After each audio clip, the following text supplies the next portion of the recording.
Pernah bikin SIM nggak? Pernah. Motor kan? Motor. Nembak apa? Ori? Nembak. Nembak. Kebetulan Aduh. pernah nyobain. Pernah nyobain dulu? Nyobain Formalnya dulu. pernah? Formal. Jadi secara Berhasil formal, nggak? Enggak. Itu soalnya 3 kali ya, 3 Berarti kali. ente belum lulus jadi tukang sirkus. Belum. Pak RT. Pasren ya? Ya. Dada aja.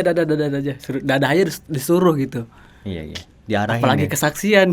Iya. Jadi penekanannya dari sidang itu tuh menekan psikologis Peggy. Dari psikologi, cara dia menjawab, cara dia mencerna pertanyaan dari hasil forensik gitu ya. Jadi agak lambat.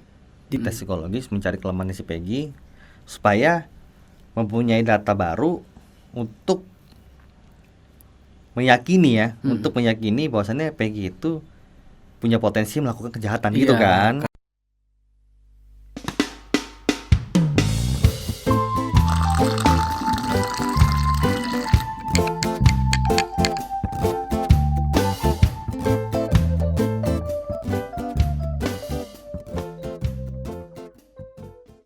Halo teman-teman semua, kembali lagi di Kokang Ngontai. Seperti biasanya saya Koko dan Akang. Kita hari ini mau update kasus pra-peradilannya Peggy Setiawan alias Peggy Kuli Bangunan. Ini kita ngomong kuli bangunan bukannya mau menekankan profesi seseorang, cuma biar tidak tertukar aja karena Peggy Setiawan itu kan banyak. Gitu loh. Takutnya beda tanggapan. Bukan mengucilkan profesi orang, bukan gitu. Oke, Kang. Tanggapan Akang gimana, Kang? Untuk soal sidang sekarang. Iya. Sidang sekarang ini kan membantah atas keterangan dari pemohon ya. Betul. Nah, si termohon ini membantah atas apa yang diterbitkan oleh pemohon. Betul. Cuman kalau lihat dari konteksnya sih nggak nyambung. Nggak menjawab dari si pemohon, dari si termohon nih. Ya, contohnya dia lebih menguatkan lagi kepada sisi yang udah kita pernah bahas dulu yang nggak masuk akal kadang. Iya.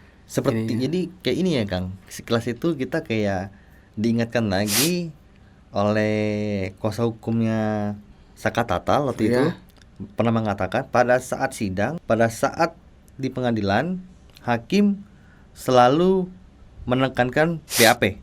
Iya. Dikit-dikit BAP. Iya, betul. Dan ini terjadi lagi, tapi bedanya ini di tim dari Polda Jabar. Jadi pada saat sidang pra-peradilan terkesannya tuh dari pihak penyidik itu atau dari tim Poldanya itu tidak memberikan jawaban atas pertanyaan-pertanyaan dari kuasa hukum Peggy. Jadi malah menguatkan data BAP ya. Iya. Lagi-lagi BAP.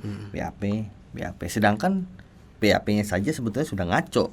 Iya, betul. Gitu kan. Karena gua sendiri sih, Kang ya, meyakini ya seperti yang mungkin teman-teman sudah tahu lah. Iya. Tidak ada bukti kuat. Maybe ya. Terus tidak ada saksi yang kuat juga sebetulnya. Jadi tidak ada pilihan lain selain dihadapi pra-peradilan, tapi dengan cara yang menurut gua agak sedikit lucu gitu. Jadi penekanannya dari sidang itu tuh menekan psikologis Peggy. Jadi menurut pihak kuasa hukum dari Polda Jabar, menurut ahlinya juga, jadi psikologi Peggy ini bisa memungkinkan atau cukup untuk melakukan hal tersebut gitu. Oke. Bisa dikatakan kayak gitu. Jadi menurut kuasa hukumnya dari psikologi, cara dia menjawab, cara dia mencerna pertanyaan dari hasil forensik gitu ya. Jadi agak lambat. Jadi apa yang menurut dia tuh hal-hal tersebut bisa mencukupi untuk Peggy melakukan hal tersebut gitu. Oke.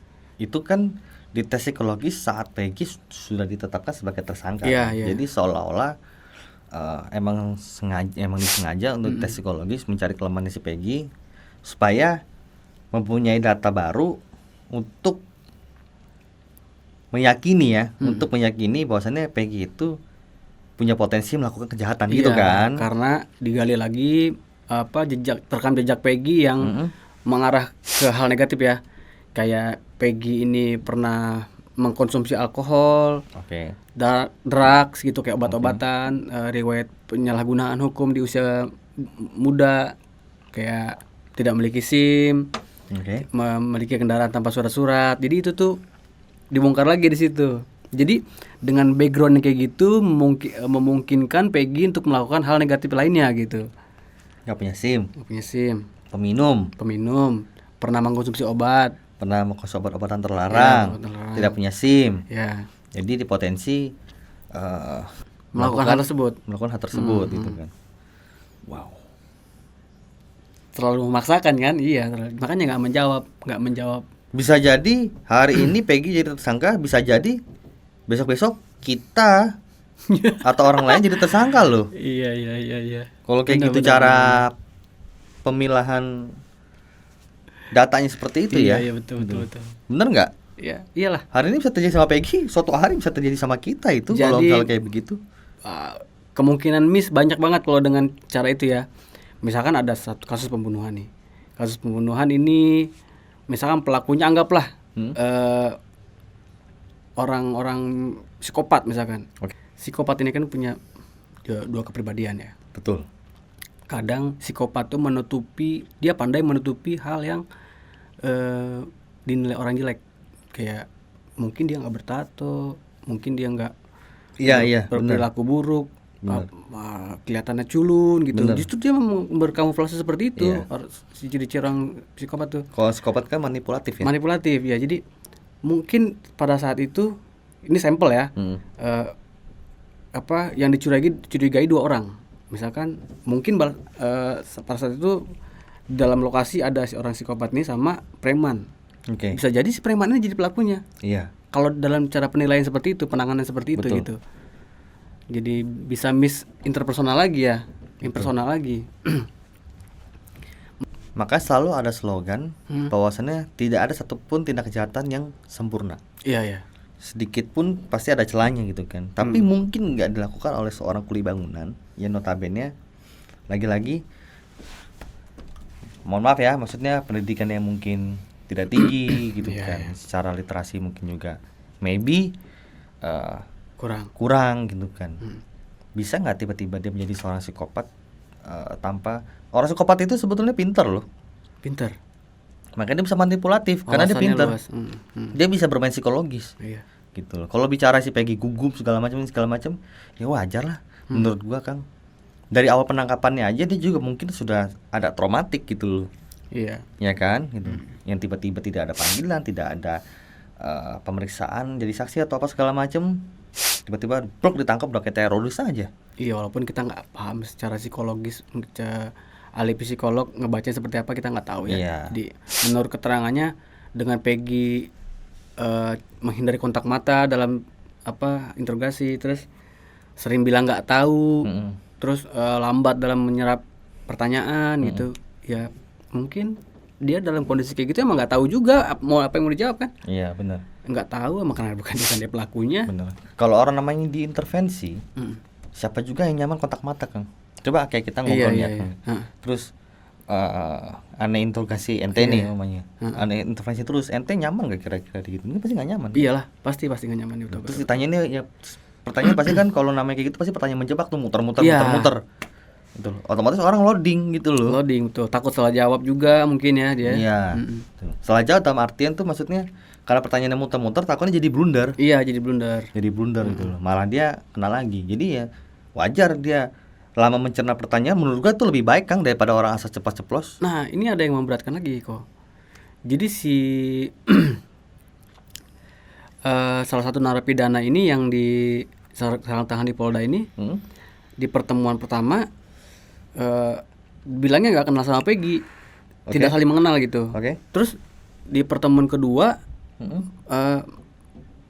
dia kenal sama Peggy gitu. Siapa itu? Si apa namanya yang di penjara di Polda, nggak gue tulis. Sudirman. Si Sudirman, saudara Sudirman. Menurut keterangan tadi sidang tuh, Peggy mengakui mengenali Sudirman gitu, dan Sudirman juga kayak gitu, tapi agak rancu ya. Peggy mengenali Sudirman. Jadi pada saat penangkapan pertama nih, dimintai keterangan sama polisi, terus saksinya Sudirman salah satunya. Sudirman tidak mengakui mengenali Peggy. Oke. Nah, pas pertemuan kedua kata si termohon ini, si Peggy mengenali dan Sudirman mengenali. Oke. Dan kita harus ingat lagi ya, hanya satu-satunya saksi yang berbeda tempat hanya Sudirman. Sudirman, betul. Dan kita juga pernah bahas juga Sudirman itu punya keterbelakangan sedikit. Karena pengakuannya juga si Sudirman ini, kata Sudirman, dia pernah satu kelas saat SD sama si Peggy Kurniawan nih. Jadi pada saat kelas 1 SD si Sudirman ini tidak melanjutkan sekolah. Oke. Berarti kan umur berapa tuh kira-kira tuh? Umur ya, 7 tahun lah ya. Umur 7 lah. tahun atau 6 tahun lah. 6 tahun terus ketemu lagi sudah besar. Ada gak sih kemungkinan ingat sama Peggy ini? Kemungkinan tergantung. Umur Kalau segitu ya? sekolahnya cuman setahun, mungkin maybe 2 tahun. Dia kan cuma kelas 1 doang, gak dilanjutin lagi si Sudirman ini. Apalagi masih kelas 1 SD ya. 1 SD. Kecuali dia sekolahnya mungkin udah kelas 5, kelas 6 ya. Ya, maksudnya secara insting, secara logika kan udah otaknya sudah mulai menuju kedewasaan. Iya, kan. betul. Tapi jujur sih Kang, gue juga sendiri pribadi, gue SD sempat pindah sekolah berapa kali. Cuman kalau gue disuruh nginget, teman gue SD itu, gue mulai ingetnya tuh di kelas 5, kelas 6. Kalau kelas 4 ke bawah, apalagi kalau misalnya akan tadi bilang 6-7 tahun kan berarti asumsinya kelas 1. Kalau nggak kelas 2 SD. Kelas 1. Gue sih nggak inget Kang. Lu inget gak? Kebetulan gue kayak begitu. Jadi gue pernah sekolah kelas 1 sampai kelas 1 sampai kelas 2. Oke. Nah, kelas 2 tuh gue pindah. Tapi inget gak? Nggak inget. Nggak mungkin inget kan? Nggak ingat. Nggak mungkin inget. Menurut gue sih nggak mungkin inget. Kecuali saudara yang pernah sekelas itu karena saudara. Itu kan saudara beda. Atau Iya, nggak tetangga yang sekarang Tetangga, masih ada itu, orangnya. iya, Itu ingat. mungkin beda cerita. Kalau yang lain kayaknya, aduh, sama. Kalau dikenalin udah umur dewasa kayaknya, lu pernah 1 SD sama gue ya, kelas 1 SD. Nggak tahu dong gue. Lupa gue. Nggak tahu. Nggak bisa yang kayak inget siapa yang nggak gitu Nggak lagi. mungkin, Udah nggak gitu benar-benar lagi. Emang udah blank. Kayak ngeblank aja. Blank. Kalau secara umum sih kayaknya sih begitu ya, kecuali Iya. daya ingat orang tersebut di atas rata-rata mungkin masih bisa ngingat gitu loh. Karena sekolahnya kan putus kan. Kecuali berlanjut SD itu full ya pasti inget lah 6 tahun bareng-bareng, masa nggak inget gitu. Dan biasanya orang yang terputus sekolah nih, misalnya kelas 1 SD dia terputus sekolah nih, itu ruang lingkupnya, pola hidupnya udah jauh dari lingkungan sekolah gitu. Betul. Biasanya mainnya sama yang lebih dewasa, udah ke dunia kerja. Karena putus sekolah ya, Iya, bukan putus pindah sekolah ya. Iya. Gitu. Jadi tidak melanjutkan. Jadi nggak ada hubungan kayak circle-nya udah bukan sekolah lagi. Betul. Udah lingkungan kerja. Betul. Biasanya kayak gitu. Jadi bakal lupa pastinya ya. Pasti. Sama dunia sekolah tuh. Apalagi Sudirman dalam kondisi yang punya keterbelakangan gitu. Oke Kang. Terus informasi yang kita dapat katanya ini memberatkan si Peggy sih sebenarnya. Iya. Katanya Peggy pernah ditangkap. Iya, ditangkap di Polsek Gunung Sari Cirebon. Kasus apa? Itu nggak tahu, nggak ada. Cuma keterangan dari termohon dijelaskan Peggy pernah ditangkap, tahunnya lupa lagi tahunnya, nggak tulis. Pernah ditangkap di Polsek Cirebon Gunung Sari itu. Oh gitu. Pernah berurusan dengan kepolisian lah. Nah harusnya kan itu kan jangan cuman diomongin doang, ada pernah data. tertangkap, pasti ada data lengkapnya, Alasannya apa, terus tertangkapnya kenapa juga, ketilang mungkin atau enggak kita nggak tahu. Mungkin bisa jadi. karena nggak, soalnya maaf ya, maksudnya pun kalau umpamanya Peggy pernah ditangkap atas dasar umpamanya, apa dia tawuran, apa dia berantem gitu atau segala macam, itu gue jadi mengurangi rasa kepercayaan gue. Kenapa? Karena kalau menurut gue sendiri Kang, orang gak punya SIM aja dipermasalahkan. Iya. Betapa banyak masyarakat kita yang sebetulnya gak punya SIM, bahkan di bawah umur yang masih bisa mengendarai roda 2, roda 4 gitu loh. Iya. Kenapa tidak punya SIM? Karena dipersulit. Iya. Orang bikin SIM aja disuruh udah kayak orang mau atraksi sirkus. Bayangin aja. Ujung-ujungnya Mbak yang punya duit. Kalau yang nggak punya duit lebih ya mau nggak mau pasang, nggak usah pakai SIM. Iya. Yang mempersulit siapa? Ladusing kan? Habis laporan bikin pusing. Gitu. Karena bayangin kan bikin SIM dulu ya. Sekarang sih katanya ada perbaikan, cuma gue nggak tahu ya di beberapa samsat masih sama nggak gitu. Iya. Katanya sih sekarang sih dipermudah. Buset, kalau dulu Kang, pernah bikin SIM nggak? Pernah. Motor kan? Motor. Nembak apa? Ori? Nembak. Nembak. Kebetulan Aduh. pernah nyobain ini. Pernah nyobain dulu? Nyobain Formalnya dulu. pernah? Formal. Jadi secara Berhasil formal, nggak? Enggak. Itu salah 3 kali ya, 3 kali. Berarti ente belum lulus jadi tukang sirkus. Belum, 3 kali kalau salah, 3 kali yang resmi ya. Gagal. Gagal. Karena gagal lah pulang lagi. Nanti kan suruh datang lagi tuh. Akhirnya nembak lagi tuh berapa ya, 350.000 nggak salah. Jadi nggak ikut sirkus gitu, nggak ikut Pak. Nggak ikut. Ikut. Tapi sempat nyobain. Sempat. Jadi pas abis nembak tuh, cuman persyaratan masuk ke dalam kelas tuh apa sih namanya, psikotes. Syarat doang, psikotes juga. Istilah kasarnya ujian teori. Iya, ujian teori. Bukan ya. ujian praktek. Betulnya. Ujian teorinya doang. Teori kan? Pakai komputer rame-rame gitu ya. Iya. Nah itulah SIM aja dipermasalahkan. Jadi gue jadi agak kurang logik gitu. Makanya kalau dibilang Peggy sempat ditangkap, oke, tapi sekalian dong buka datanya maksudnya gitu kan. Iya. Kapan ditangkapnya? Terus alasannya kenapa ditangkap gitu loh. Karena kan itu kan pasti berkesinambungan tuh. Kalau mau disatuin. Karena ini kan polisi lagi mencocologi juga nih. Iya. Mencocologi manusia si Peggy ini nih punya kesalahan apa? Itu dicocokkan biar punya indikasi kuat nih. Iya. Kita nggak ngedengar suara ini ya, suara dari tim pencari fakta ya. TPF. Iya. Tim pencari fakta. Pencari fakta ini. Tim pencari fakta TPF. atau dari kata Kang Roni yang ngomong tim pencari fulus. Pencari fulus. Ya karena awal tim pencari fakta tiba-tiba mereka berkumpul kayak menjadi satu organisasi gitu ya kan, berkumpul jadi satu terus membela seseorang. Iya. Yang akhirnya tidak lagi netral. Nggak netral sih kalau menurut gua. Kalau tim pencari fakta kan harusnya netral kan, nggak harus membela Peggy juga. Cari fakta sebanyak-banyaknya gitu loh. Betul. Kalau ada fakta Peggy ya keluarkan faktanya Peggy, ada fakta yang lain keluarkan fakta lain. Ini enggak, udah berat sebelah nih. Berat sebelah. Gitu loh. Dia membela sekarang tim pencari fakta. Penguasa hukum di sini.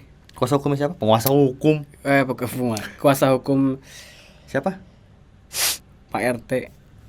Pasren ya? Iya. Oke. Lucu sih lihat videonya sih. Pas dibukain pintu kan. Dada aja. Dada aja disuruh gitu. Iya. Diarahin. Apalagi ya? kesaksian. Iya. Dada aja disuruh. Iya. Aduh. Iya. Berarti kan apa sih responsifnya si Pak RT ini agak kurang sebetulnya. Iya. Jadi mungkin udah sepuh. Iya, udah sepuh mungkin. Jadi pihak yang ketakutan nih harus diarahin nih. Iya. Soalnya responsifnya kurang gitu kan. Makanya diamankan. Diamankan dalam mobil putih itu. Iya, aduh. Dijaga sama berapa orang tuh. Sekian lama gak nongol-nongol, akhirnya nongol juga di mobil itu ya. Juga. Mau nggak mau dia mesti nongol kan. Tapi mereka sudah mempersiapkan amunisi mereka juga. Udah kan? pasti. Udah Dan pasti. yang gue mau nanya nih kok, kalau dari tim pencari fakta terus tiba-tiba jadi kuasa hukum Pak Pasren itu boleh gak sih sebenarnya?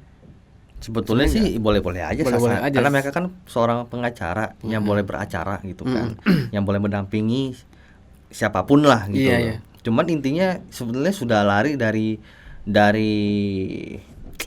komitmen awal mungkin ya gitu loh. Karena awal dia berkomitmen menjadi tim pencari fakta ya, berarti sekarang labelnya sudah bukan tim pencari fakta, tim pencari fulus gitu kan. Betul. Apalagi sih itu ya, apa namanya? Kalau ditanya, emang Pak RT Pasren punya duit bayar mereka pengacara segitu banyak gitu kan. Lah, emang lu kira Peggy bisa bayar pengacara segitu banyak? Iya, benar. Mereka punya kepentingan masing-masing. Ada kepentingan masing-masing. Gitu. Ada perangnya masing-masing ya. Iya, gitu loh. Jadi ya ngapain ngomong kalau orang yang nanya begitu berarti orang yang nggak ngerti itu kan. Iya. Jadi udah jelas ini tim pencari fakta aja udah nggak mencari fakta lagi dan udah nggak mencari keadilan lagi. Dia fokus mencari fulus. Atau diajak karaoke udah cukup kali ya. Bisa jadi. Karaokean lah.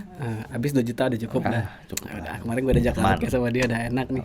Gue belain dulu. Ada aneh katanya. Pasang badan katanya. Pokoknya ente cukup dada aja. Cukup dada aja dah. Dada aja. Jadi sebetulnya hari ini kita agak lucu ya Kang ya, mendengar dari